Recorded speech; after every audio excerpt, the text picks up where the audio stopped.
की बात है, कानपुर शहर में अनुप्रिया अपने बहू और बेटे के साथ रहा करती थी, जो कि बहुत गरीब थे। मल्हार का भी काम नहीं चल रहा था।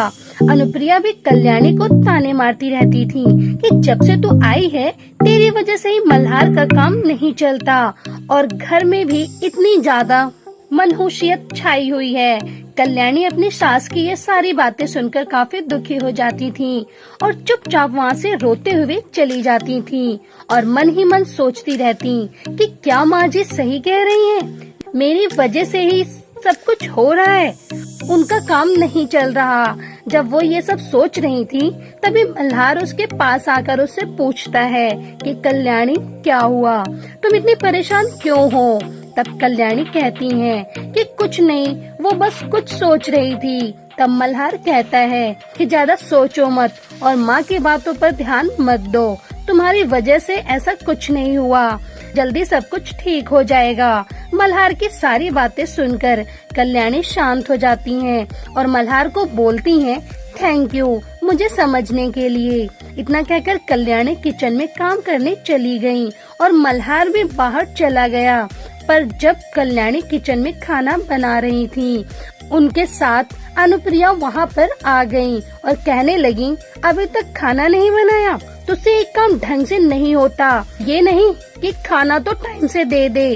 तब कल्याणी कहती हैं कि माँ जी बस आप थोड़ी देर रुकिए, मैं अभी गर्मा गर्म खाना आपके लिए लेकर आती हूँ। तब अनुप्रिया कहती हैं जो करना है करो पर जल्दी। थोड़े टाइम बाद ही कल्याणी ने सबके लिए खाना लगा दिया और सब खाना खाकर सोने चले गए। मगर कल्याणी रात भर सोचती रही कि वो ऐसा क्या करे जिससे घर के हालात भी सुधर जाएं और उसकी सास भी उसे ताने ना मारे।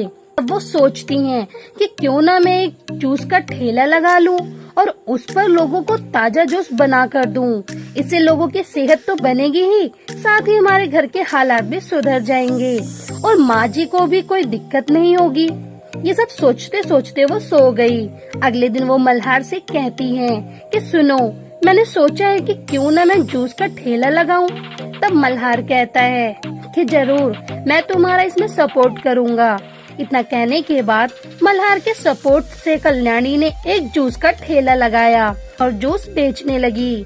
धीरे धीरे उसके जूस का ठेला भी काफी फेमस हो गया और उसकी वजह से उसकी काफी ज्यादा कमाई भी होने लगी, जिसकी वजह से उसके घर के हालात भी सुधर गए और अनुप्रिया के सभी रिश्तेदार भी उसकी बहू की काफी तारीफ करने लगे कि वाह, तेरी बहू तो बहुत ही अच्छी है और समझदार निकली, अब तो वो जूस वाली बहू के नाम से फेमस हो गई है। तब अनुप्रिया कहती है हाँ, ये सब मेरी वजह से ही तो है, आखिर बहू किसकी है, वो मेरी है ना, तो समझदार तो होगी ही।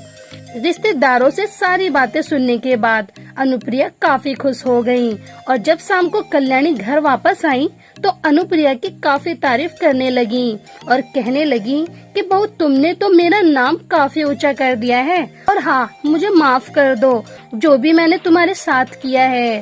तो दोस्तों, आपको जूस वाले बहू की एक कहानी कैसी लगी, हमें आप अपनी राय कमेंट बॉक्स में कमेंट करके जरूर बताएं। साथ ही ऐसे ही इंटरेस्टिंग स्टोरी सुनने के लिए आप हमारे चैनल को सब्सक्राइब करना बिल्कुल भी न भूलें।